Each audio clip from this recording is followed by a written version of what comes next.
Well, it's Bishop Walsh here on Wednesday, November 13th, before the crack of dawn in Baltimore, Maryland. We're here with the United States Conference of Catholic Bishops for the annual fall session. And behind me is beautiful skyline of Baltimore at the Inner Harbor. And part of the joy of coming here every year for the last 3 years for me has been to celebrate Mass with the bishops at the Basilica in downtown Baltimore. It's a very historic building where certain things like the burial of John Carroll, who is the only Catholic signer of the Declaration of Independence, where Father Michael McGivney, the founder of Knights of Columbus, was ordained a priest, and St. John Nepomucene Newman was ordained as a priest, and probably most significantly to most people, where the Baltimore Catechism was formed.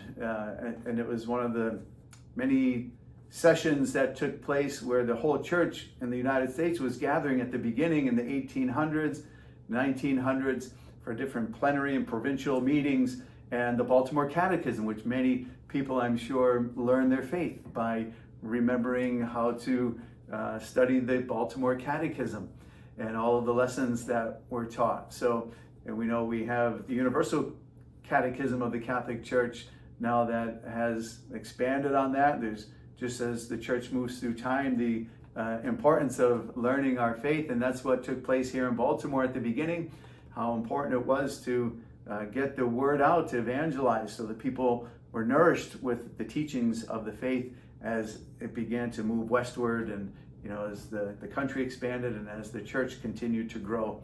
So it's a historic place, and it was a great way to start off our sessions here as we take care of so many of the other aspects of business and committee meetings and just the general discussions that we have about the life of the church in the United States. So feel very blessed to be here. Enjoy the fraternity of brother bishops.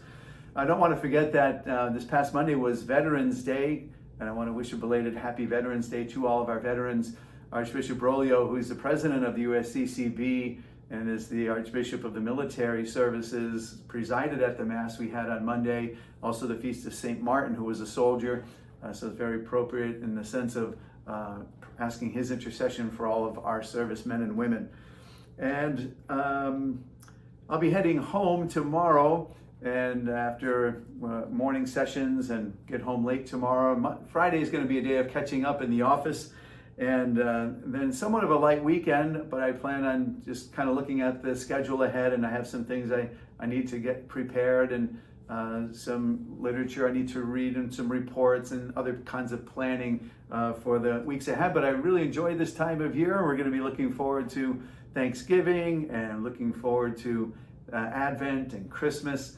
I just think not only in terms of national celebrations, but the spiritual celebrations, how great it is when we put ourselves into the rhythm of the life of the church through the seasonal things that we pray along with, preparing for the incarnation and celebrating the gift of Christ.